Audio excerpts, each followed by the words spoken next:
Bonsoir, bienvenue dans Terre d'innovation, votre magazine dédié au digital et à l'innovation. 42 000 demandeurs d'emploi en Martinique à fin 2024, un taux de chômage 2 fois supérieur à la moyenne nationale et pourtant une institution qui se réinvente, qui innove dans ses méthodes et qui ambitionne de transformer radicalement l'accompagnement vers l'emploi. Depuis le 1er janvier 2025, une loi historique, la loi pour le plein emploi, change la donne. Bénéficiaires du RSA, jeunes suivis en mission locale, personnes en situation de handicap, tous désormais sont inscrits à France Travail et bénéficient d'un accompagnement personnalisé. Mais concrètement, qu'est-ce que cela change pour les Martiniquais? Quels sont les leviers actionnés localement pour répondre à ces défis qui ne ressemblent à aucun autre territoire français? Ce soir, nous allons décortiquer cela sans langue de bois avec des acteurs qui sont au cœur de cette transformation. Charles Jolin, bonsoir. Bonsoir. Vous êtes le directeur régional de France Travail Martinique. Paul-Eddy Paulin, bonsoir. Bonsoir. Vous êtes directeur de la stratégie et des relations extérieures de France Travail, aussi en Martinique. France Travail, défis et solutions pour l'emploi en Martinique. Terre d'innovation, c'est parti.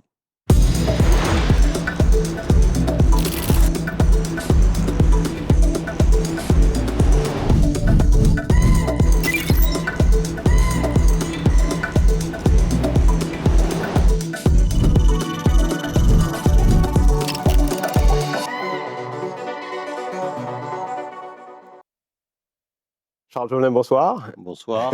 Alors, pour ceux qui ne vous connaissent pas encore, et puis c'est aussi l'occasion donc, de vous présenter et de présenter aussi cette institution en quelques chiffres concrets, France Travail Martinique. Donc, rapidement, France Travail Martinique, c'est l'organisme, entre guillemets, qui a des missions essentielles autour de l'accueil et l'accompagnement des demandeurs d'emploi. Donc, ça, c'est connu.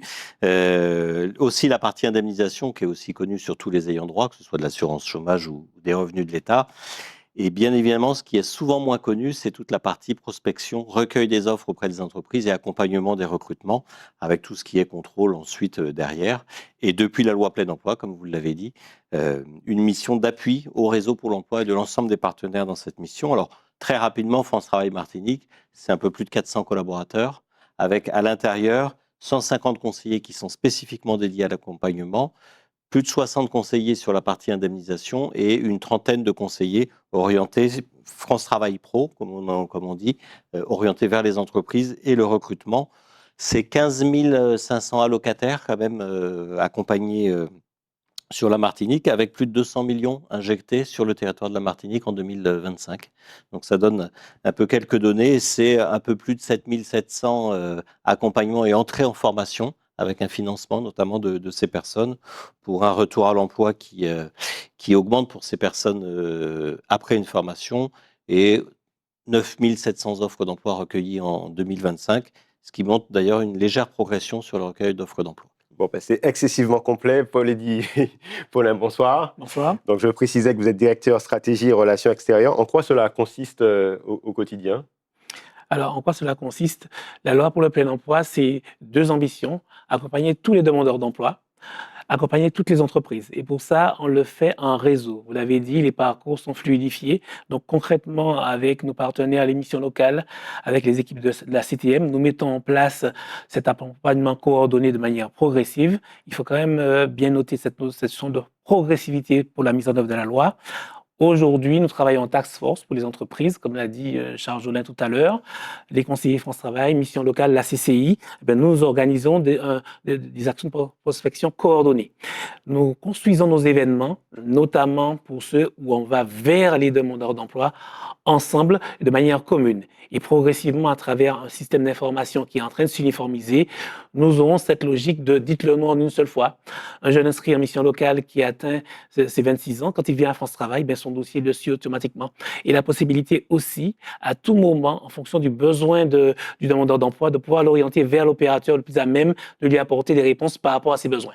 Donc c'est vraiment cette construction progressive, mais d'ores déjà concrètement des équipes entreprises constituer en task force des événements menés en commun et la mise en œuvre d'un SI de manière progressive. Charles Jaune a une question peut-être pas évidente, mais vous savez que j'allais vous la poser. Taux de chômage en France hexagonale 2 fois moindre hein, que celui qu'on observe en Martinique. Est-ce que c'est un écart qui est structurel Est-ce qu'on peut faire quelque chose ou est-ce qu'il sera persistant? Alors, sans être prétentieux, regardons les chiffres. Avant, c'est 41 000 demandeurs d'emploi en catégorie ABC. On note quand même une légère baisse des demandeurs d'emploi en catégorie A, alors que l'Hexagone... Catégorie A, pour rappeler, c'est ceux qui sont en recherche active d'emploi pour un temps plein et CDI. Donc, c'est vraiment des gens totalement disponibles immédiatement. Très bien. Pour du CDI. Et cela, ils ont baissé de 2,7% en 2025, alors que l'Hexagone a eu une augmentation de 5,3%. Okay. Il y a quand même des différences et on peut les souligner.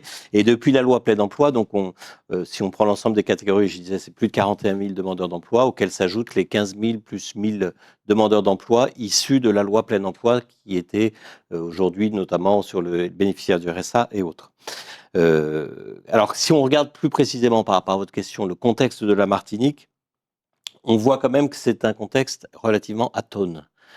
Pourquoi ? Parce que le secteur privé ne développe pas suffisamment de recrutement aujourd'hui. Il n'y a pas d'activité supplémentaire. Quand on regarde l'emploi salarié, il est stabilisé. Il y a une légère hausse sur l'emploi public, mais ce n'est pas forcément signe d'un dynamisme économique. Et il y a un recul que l'on constate depuis fin 2024, notamment autour du commerce, avec moins 2,6%. L'hôtellerie-restauration, qui est pourtant un secteur important de la Martinique, qui baisse de 2,4%. Et plus important, la construction, qui est très dépendante du secteur public et qui, elle, baisse de 6,5%. Donc, effectivement, ça justifie un écart. Est-ce qu'il est durable, cet écart, et structurel? C'était la question que vous posiez. Je pense qu'il faut regarder l'économie de la Martinique comme une économie insulaire par définition, donc il ne peut pas développer son marché, elle est obligée de rester sur son marché et elle ne dispose pas de ce qu'on va appeler les méga factories. C'est-à-dire que c'est vraiment des petites entreprises, c'est essentiellement de la TPE et c'est ce qui ne lui permet pas aujourd'hui d'avoir un vrai développement. Donc on est très attentif, en tout cas, au développement qui peut se faire sur de la transformation et notamment la notion de filière. Alors Paul dit, peut-être qu'on peut faire un focus sur quelques types de populations. Alors il y a la population qu'on appelle les NEET, hein, c'est ça, donc c'est ni en emploi, ni en études, ni en formation. Oui.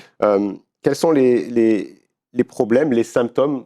Qu'est-ce qui fait qu'on en a autant? C'est 29% des jeunes de 15 à 29 ans qui sont au chômage en Martinique.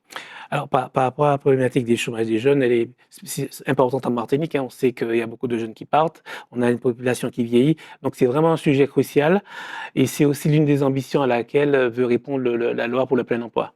Et il y a, grosso modo, les jeunes qui sont suivis par les opérateurs, France Travail, Mission Locale, le RSMA, sont accompagnés, sont plutôt bien accompagnés. On a un taux de retour à l'emploi de 42% de ces jeunes contre 25% du reste de la population. Quand ils sont accompagnés, et j'invite aussi ces jeunes NEET déjà à s'interroger, se dire mais pourquoi pas moi, et être accompagnés.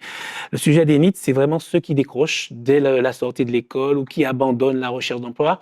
Et c'est un vrai sujet, c'est cette notion de aller vers que nous développons avec un certain nombre de dispositifs. On va en parler tout à l'heure à Venir Pro. On va dans les lycées informer les jeunes des dispositifs d'accompagnement à la recherche d'emploi. C'est aller dans les quartiers, faire des manifestations avec des partenaires.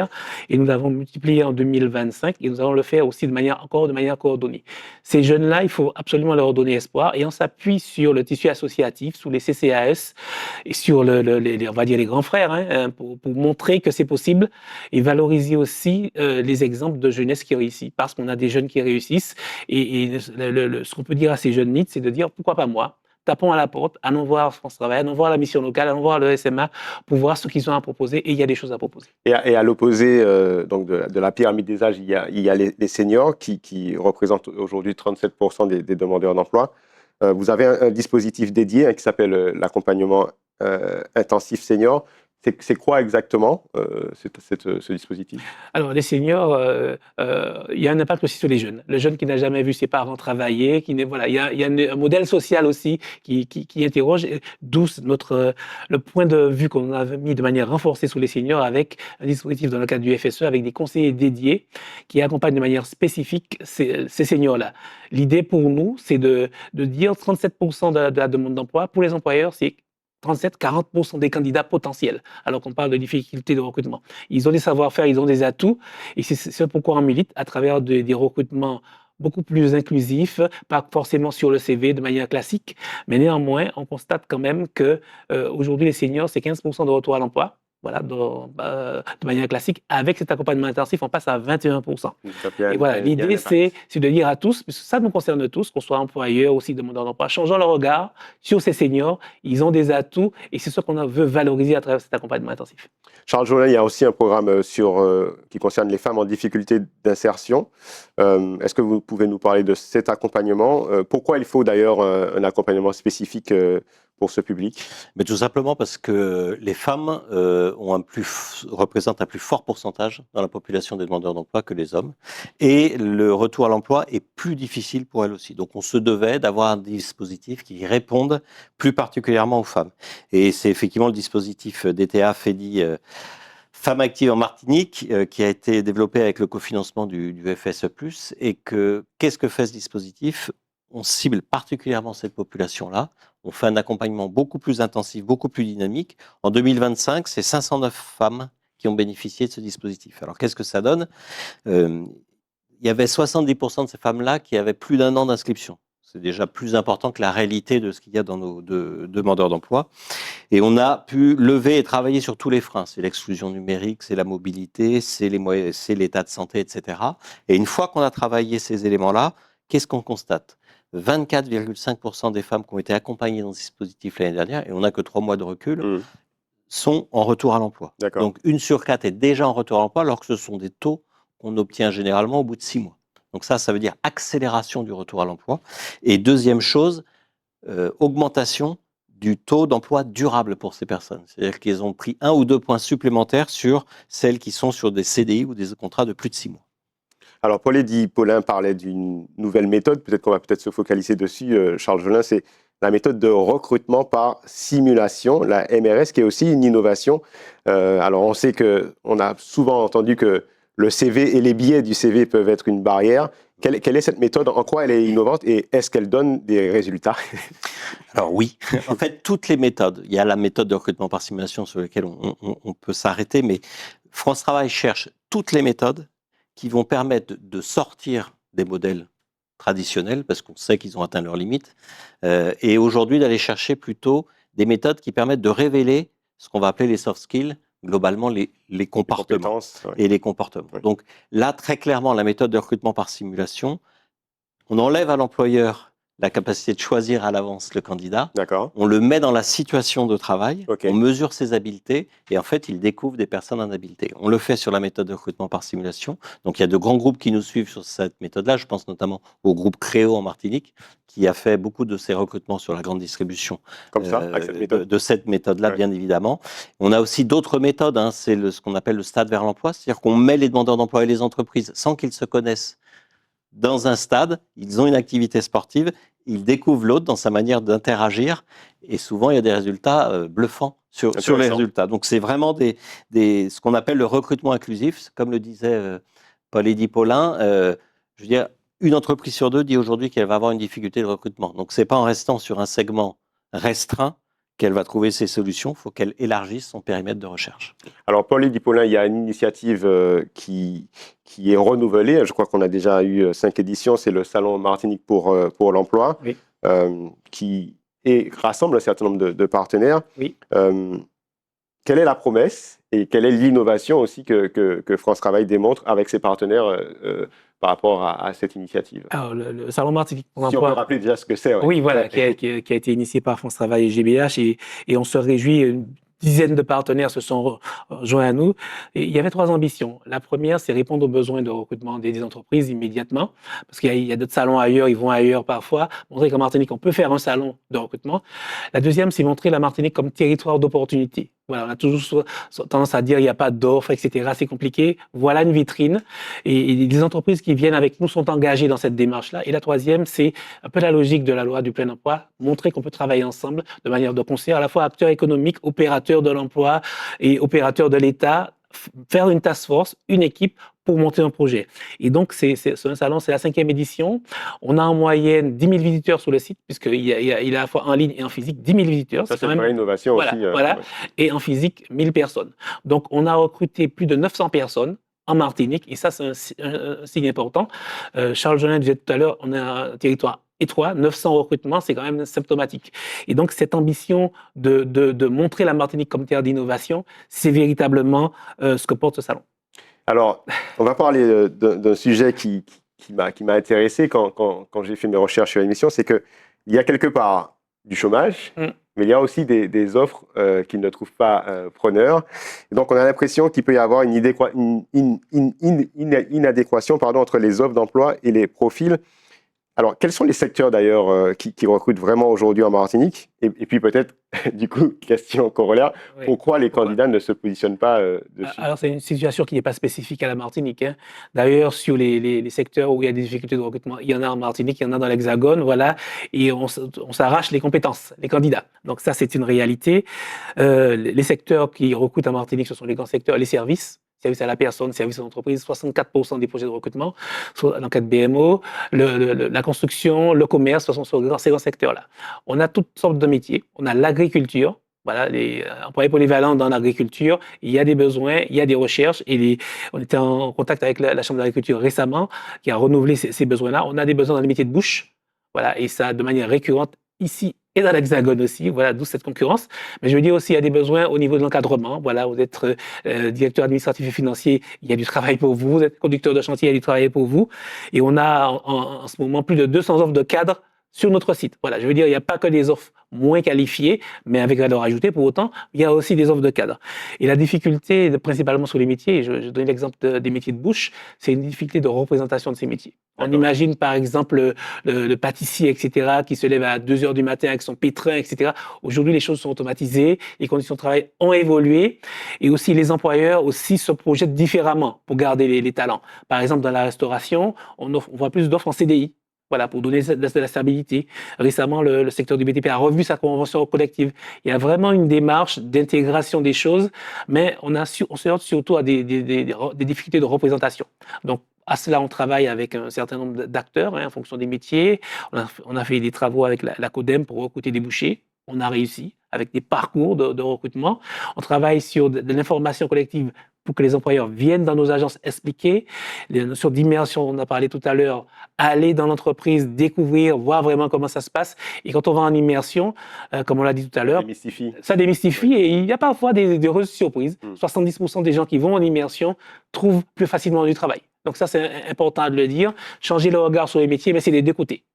Alors, Charles Jolin, il y a aussi un sujet qui est quand même prégnant, c'est que le chômage de longue durée touche presque la moitié en fait, des inscrits à France Travail en Martinique, 47% des inscrits. Qu'est-ce qui peut faire la différence pour juguler ce phénomène? Est-ce que c'est l'intensité des rendez-vous? Est-ce que c'est la formation? Est-ce que c'est les immersions dont Paul Eddy vient de parler? C'est un peu tout cela, j'ai envie de dire. Non, ce qui est vrai, c'est que sur ces personnes inscrites de manière longue, il y a forcément des freins à l'emploi multiples. C'est-à-dire que si on ne peut plus travailler sur un sujet du CV ou le sujet de la mobilité, etc. Donc, la méthode qu'on déploie sur ces publics-là, c'est plutôt de casser les codes d'une offre de service unique pour tous les demandeurs d'emploi. On est sur une offre différenciée. On en fait plus pour ceux qui en ont le plus besoin, tout simplement. Et notamment sur les demandeurs d'emploi longue durée, on a développé ce qu'on appelle l'accompagnement dit intensif. L'accompagnement intensif, c'est 700 qui ont été faits sur la Martinique, 700 portefeuilles où des demandeurs d'emploi vont être accompagnés avec un lien automatiquement avec le réseau Pôle emploi. C'est très important que les autres partenaires soient présents. Je pense notamment à la CTM sur le volet social, je pense notamment aux autres partenaires, la CGSS ou la CAF, où on va débloquer, on va avoir une vision à 360 de tous les problèmes. Il va y avoir un référent principal, parce que ce n'est pas aux demandeurs d'emploi d'aller voir 15 institutions. Et c'est le sens même de la loi plein emploi, c'est de dire, dites-le nous une fois, Et nous, on va chercher la complémentarité à travers nos partenaires. Et c'est réellement ça, le réseau pour l'emploi, ce qu'il apporte sur l'accompagnement dit intensif. Donc, on a une ambition, quand je disais 700 portefeuilles, pardon, c'est 6700 accompagnements intensifs répartis dans différents portefeuilles. Très bien. Paul-Eddy Paulin, une question pour vous.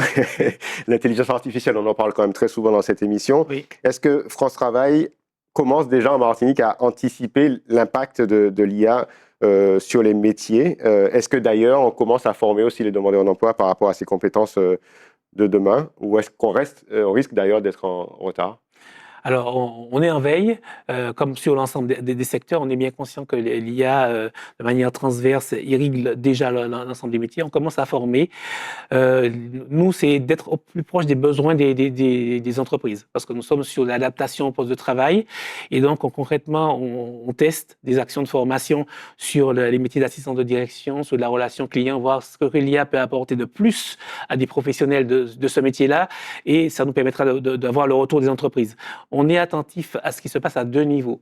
Nous avons la chance d'être à la fois en région et au national. On a des équipes qui observent, un observatoire qui ne pas mène des études, mais analyse l'état de l'art du marché. On sait qu'il y a des incertitudes. Personne ne savait qu'en 2022 que ChatGPT arriverait. Donc celui qui avait fait sa GPEC en 2021, il avait tout faux. Voilà, donc il faut être attentif, il faut être prudent. Et sur le terrain, nous sommes attentifs aux attentes des entreprises. Et je dis aux employeurs, venez voir votre conseiller pour lui dire quels besoins vous avez, pour bien préciser les choses, car nous sommes capables de faire l'adaptation au poste de travail de manière individuelle pour répondre à un besoin situationnel. Voilà, nous avons d'ores et déjà lancé ces deux actions, je l'ai dit, au niveau des assistants de direction, au niveau de la relation client, et nous allons voir effectivement les retours à l'emploi, les retombées qui vont être données. Très bien. Dernière question pour vous, Charles Jolin. Donc, on a parlé de cette loi pour le plein emploi qui a un objectif national de ramener le chômage à 5% d'ici 2027. Voilà, franchement, est-ce que c'est un objectif qui est réaliste pour la Martinique ou est-ce qu'on aura finalement une réalité insulaire? Et est-ce que vous avez vous-même fixé votre propre objectif? Alors, je connais des présidents qui se sont fixés des objectifs, ça a été difficile pour eux. Je ne prétendrai pas aller sur ce terrain. Non, très clairement, la loi plein emploi, quand elle fixe cette ambition, l'idée c'est de dire il n'est pas acceptable que dans un territoire comme la France, mais la Martinique bien évidemment, on ait autant de personnes qui sont en recherche et qu'on s'autorise à avoir des candidats sur le bord de la route avec des entreprises qui ont de la peine à recruter. Aujourd'hui, en Martinique, une entreprise sur deux nous dit que ces recrutements vont être compliqués. Donc, elle le sait d'entrée de jeu que ça va être difficile. Donc, la loi plein emploi, qu'est-ce qu'elle fait? Elle dit, on arrête d'avoir différents publics, ceux qui sont à France Travail, ceux qui sont en mission locale, ceux qui sont au RSA, etc. On prend tous les publics et on demande aux entreprises d'élargir et d'utiliser justement les opérateurs pour élargir les modèles de recrutement. C'est ça l'ambition. Et je viens d'une région où on avait des territoires à 4% de chômage. Je peux vous dire que les entreprises pleurent. Et que si on arrive à ça, ça va être très difficile. Donc il faut vraiment anticiper, et c'est l'objet effectivement de cette loi plein emploi, c'est d'accompagner tous ensemble, d'avoir une vision de toutes les forces disponibles et de réduire bien évidemment ensemble toutes les difficultés. Très bien. Dans quelques secondes, je vous retrouve pour la masterclass. Le temps pour moi de remercier mes invités. Charles Jolin, directeur régional de France Travail Martinique. Merci d'avoir été là. Merci. Et Paul-Eddy Paulin, directeur de la stratégie et des relations extérieures de France Travail Martinique. Merci Manuel. Merci. On passe à la masterclass.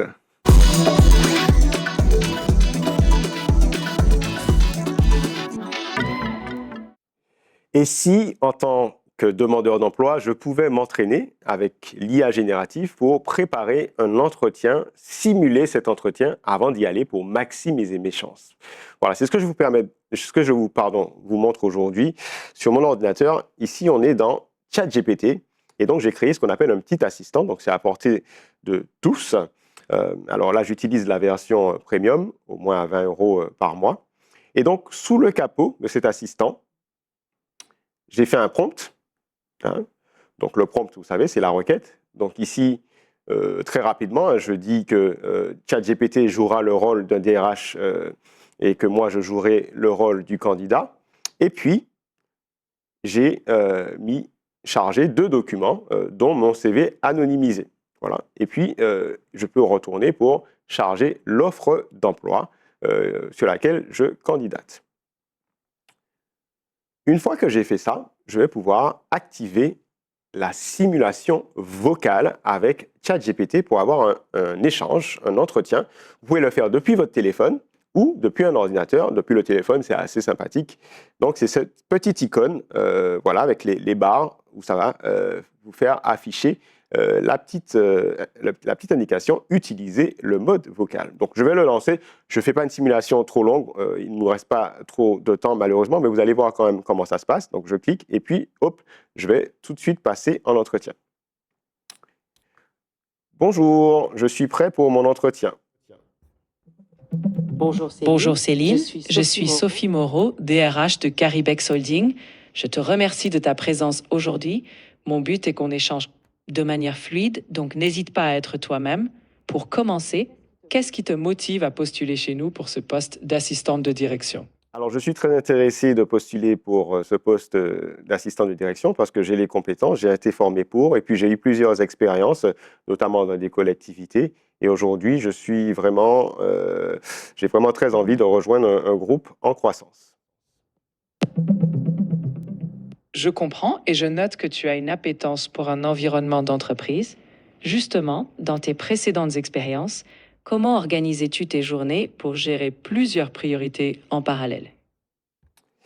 Voilà, donc là, on a assisté à une démonstration, donc je vais continuer mon entretien. Et puis à la fin, je pourrais demander à un assistant de me faire un feedback, de me faire un retour pour me dire ce que j'ai bien réussi dans mon entretien et ce que je peux améliorer. Et puis comme ça, je vais pouvoir faire des boucles pour régulièrement utiliser cet assistant pour m'entraîner jusqu'au jour J où je vais vraiment passer l'entretien en vrai. Voilà, donc ça, c'est vraiment un exemple de en quoi vous pouvez faire levier sur l'intelligence artificielle pour que ça soit utile pour votre quotidien. Terre d'innovation, c'est fini pour ce soir. Merci à David Torres et Johan Constant pour la réalisation. Je vous donne rendez-vous lundi prochain à 20h10 ou à 23h30. Et puis d'ici là, restez connectés sur les réseaux sociaux de Zitata. Bye bye.